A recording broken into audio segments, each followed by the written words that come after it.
Hey dudes! Welcome to another episode of the Bullshit Show. I'm Dad, that's Nathan, with his Pepsi. And look who's here, Anchor Baby decided to put in an appearance. She says hi to everybody. Hi and bye. Okay, our regular Tuesday show here. Today was the January 12th. Was the State of the Union address this evening. It was interesting. I mean, for an hour-long speech, of course, it's going to be boring at times, but from a historical perspective, it was interesting. I mean, it seems like, well, to me, I mean, this is what, the 7th president I've lived under now, or 6th or 7th president, and it doesn't seem like it was that long ago I was watching him be sworn in. And so, I mean, whether you like Obama or not, you know, it's history being made, especially being the first black president. And the last. Yeah, and maybe the last, who knows. America may go, well, we tried that experiment. Let's try a woman. Yeah, we'll get a bitch in office and see what happens. Or whatever Carly Fiorina is. Did you hear that CNN's dropped her from the debate? They moved her to the second tier debate, and Rand Paul says he's not going to participate in the debate because he doesn't want to be in the second tier debate. But she got knocked down to the second tier, which, I mean, how many people are left now? I don't know. But enough of that. But anyways, the State of the Union, it was, oh no, people are bugging me again. He had a lot of good things to say. I mean, you know me, I'm a liberal Democrat, so personally I don't think Obama's liberal enough. I think there's more things he could be doing. I wish he would have said something about legalizing marijuana, or lightening up on the so-called war on drugs, which is a joke. But he kind of alluded to that to some extent. We talked about reforming the penal system, not penis system, penal system, but getting people that are heroin addicts health and that kind of stuff. But it was pretty positive. I watched a little bit of the Republican rebuttal, and she was kind of a dipshit. I don't know where they picked her from. How did she get to be governor of anything? I mean, South Carolina's a big state. They couldn't have found somebody more qualified. But anyways, well, as we're taping this, or whatever we're doing, what do you say nowadays? It's not tape. We're recording it, okay? We're putting it on an SD card. SFD. As we're SDing it. STDing it. 10 soldiers are being held by Iran. American soldiers were captured today in the international waters off the coast of Iran. They claim that it violated their sea space. Who knows? But rumor had it they were going to be released during the speech as a sign of goodwill. But I haven't heard whether it's happened or not. So if not, Iran's going to be in some deep shit here. I mean, Iran is walking a tightrope right now. I mean, we were nice enough to give them this nuclear deal and didn't bomb them back to the Stone Age when we should have, probably. But I don't know. I don't think they should be fucking around with us right now because we're kind of in a grouchy mood, and especially when it comes to these towel-head jerk-offs. And so if they don't release these 10 soldiers, mark my word, we were talking about the beginning of World War III. This may very well be the incident that, look up the Gulf of Tonkin, and that's how it relates to the Vietnam War, and they'll put the whole thing in perspective for you. But I guess, let's see, it's only 3 weeks now until the Iowa caucus. Only 3 weeks. We can finally start casting real votes. Trump seems to be still way ahead, and of course he's still a dickhead. But Ted Tom Cruise.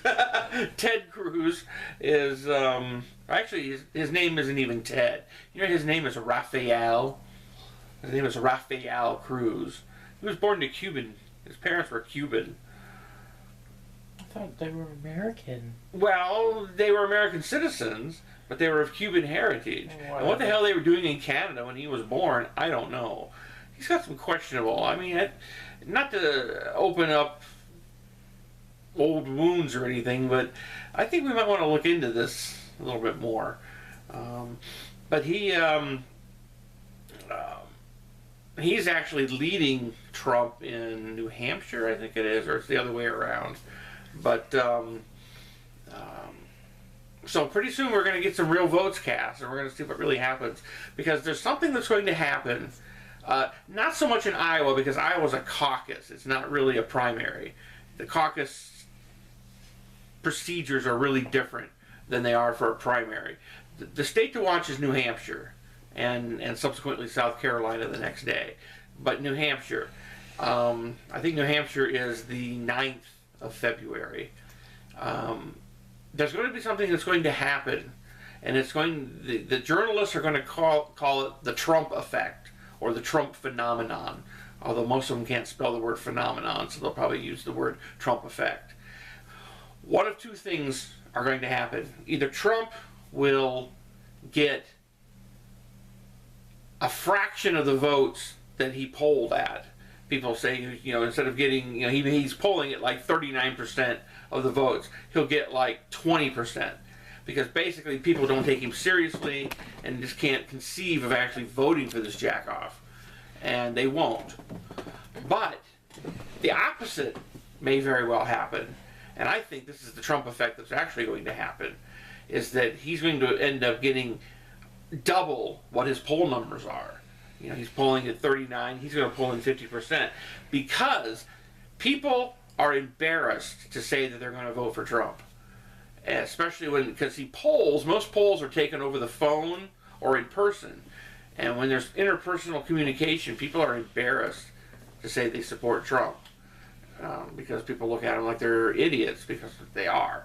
But what's going to happen is when they finally get in the voting booth where there's no peer pressure and they're all alone, they're actually going to cast that vote for Trump. And so one of two things is going to happen. Whatever his poll numbers are, he's either going to double them or he's going to be half of that. And that will become what's known as the Trump phenomenon, or the Trump effect. Mark my word, a month from now, dig this tape out, and you can... Not a tape. Dig this SD card out, and you'll see what I have to say. Anchor Baby's over here just being sweet as can be. She's loving our nation. Do you have a rant today? Oh. You have something to say? I have a rave. Oh, a rave. Yeah. Okay. I have a kitty. Hey, everybody. I got a haircut. He had his hair's cut. I really wasn't planning on saying anything, except for I have an Anchor Baby. Say hi. She's being antisocial. I guess the random thing I just thought of, if anybody saw that new, I got a rant now. ABC Family today changed their new name to Freeform. Which sounds like a brand of feminine hygiene products. What the hell does Freeform mean? It sounds like a tampon. Really? What the fuck does Freeform mean? Mom, do you feel safe and clean with your protection? No, try using Freeform. But my question, it's ridiculous. My question is, if anybody watched Freeform's new show, Shadowhunters. Somebody tell me in the comments if it was any good. I think there was some trim on there. Yeah. You can turn the camera back to you, back to Dad. I want to give Anchor Baby a kiss. I love Anchor. Yeah, he does move. I do move, and see, I have no pants on, people, so I can't move very much. Okay. I'm back. Don't do it with your foot. People still want me to tell stories. Either childhood stories or film stories or I'm trying to think of another film story. Last time I talked about The Color of Money, that same fall, right after, well, I told you the one about Ferris Bueller and the big parade sequence. 2 weeks after that, I was working on the original About Last Night, not the monkey remake that they did a couple years ago. That was terrible.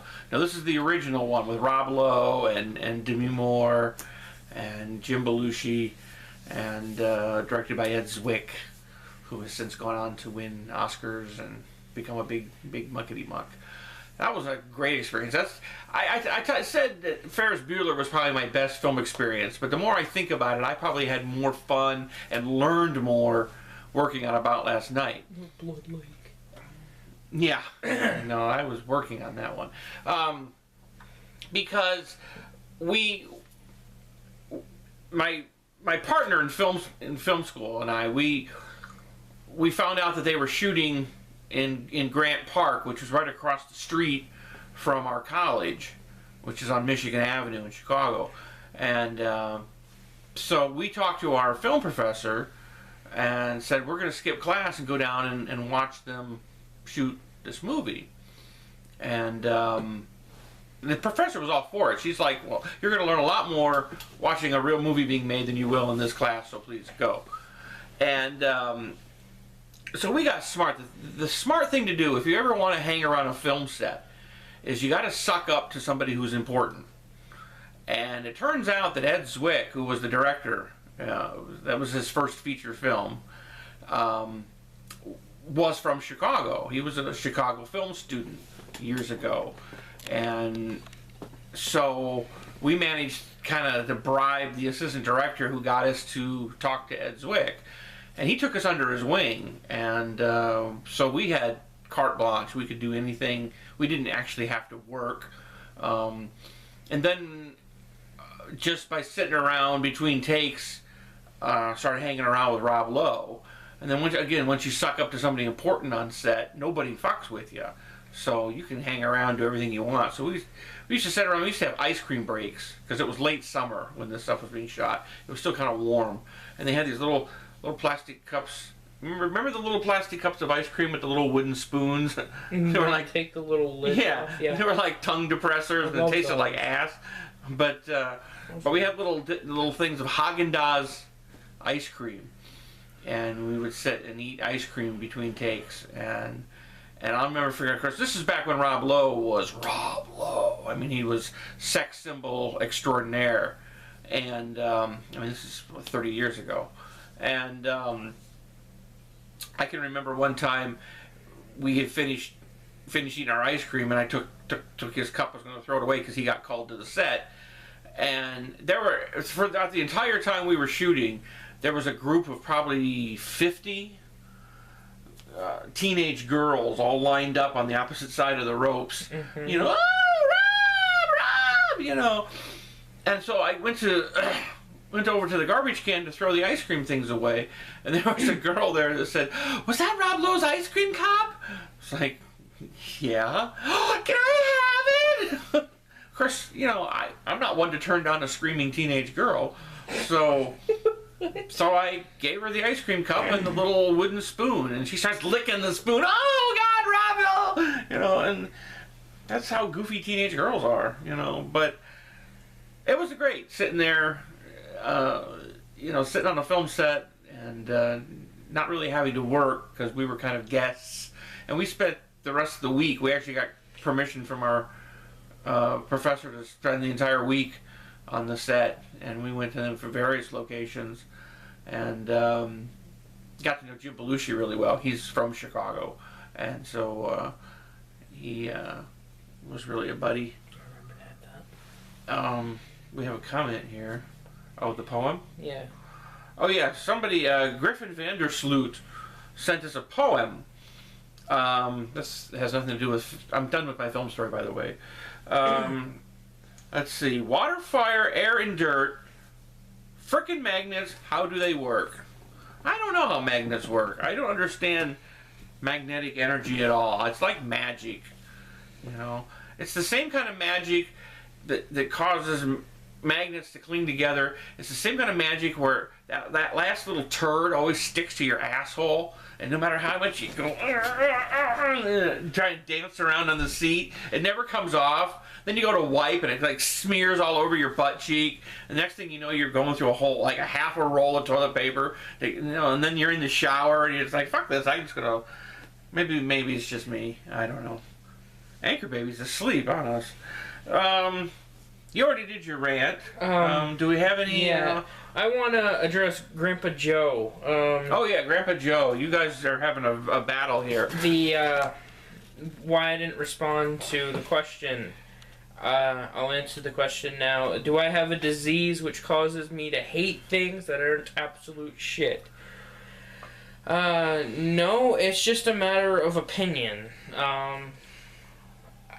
You might like Superman or anal sex, or as I remember my friend Jesse saying Superman. Oh no, he scared Anchor Baby. Sorry, poor Anchor Baby. My voice can get very high if I want it to. Yeah. Oh, poor Anchor Baby. And I may not like it, even though I'm wearing a Superman shirt I got it for Christmas, whatever. So, yeah, it's a matter of opinion. Superman versus Batman is going to be a sick film. I'm really looking forward to it. I'm a big that's all I have to say for this. Zack Snyder fan. Talking about great movies, if you guys want to dig out one that was an underrated classic, a film called Sucker Punch, which was Zack Snyder's second to last film. He did Man of Steel after Sucker Punch. But find a movie called Sucker Punch. It's got, I can't remember what the chick's name is that's in it. It's got hot chicks in it, so you gotta like it for that reason. What the hell's the bitch from High School Musical? Yeah, Vanessa Hudgens. Yeah, her. She's not in it a whole hell of a lot, but she's pretty. They're all hot. I mean, there's a lot of hot chicks in the film, but it's a stylistically brilliant film. And Larry Fong, who's one of my favorite DPs, and I'm proud to say a friend of mine, did some incredible photography on it. But he's also shooting Batman versus Superman, or Superman versus Batman. I'm not sure how. Yes, cutie. But so it's Zack Snyder directing and Larry Fong shooting it. So it should be at least a pretty film to look at. But seriously, dig through, find preferably the Blu-ray of Sucker Punch, and crank up your surround sound and just get lost in it. It's a wonderful, wonderful movie. Anchor Baby's over here playing with the iPod. Do we have any comments that we need to address on this show? Not on this show, but we'll give a couple. Shout-outs? About a minute or so. Okay. Nathan versus Dad, who would win? Oh, I said intelligence versus girth. I think I would outwit him. He could probably sit on me and squish me, but I think I could outsmart him. I could outsmart you, you little shit. Yeah. Especially if Anchor Baby was on my side, right, Anchor Baby? We'll end it here, so we don't have to split it into two parts. Okay. Well, we'll wrap this up. So this is long enough. We babbled on. Anchor Baby's gonna fall asleep on us now. Give me have Anchor Baby so she can make my bye. Mango. Anchor Baby's so sleepy. Oh, so sleepy. Look at that. Okay, well, until next time. Hey, dudes!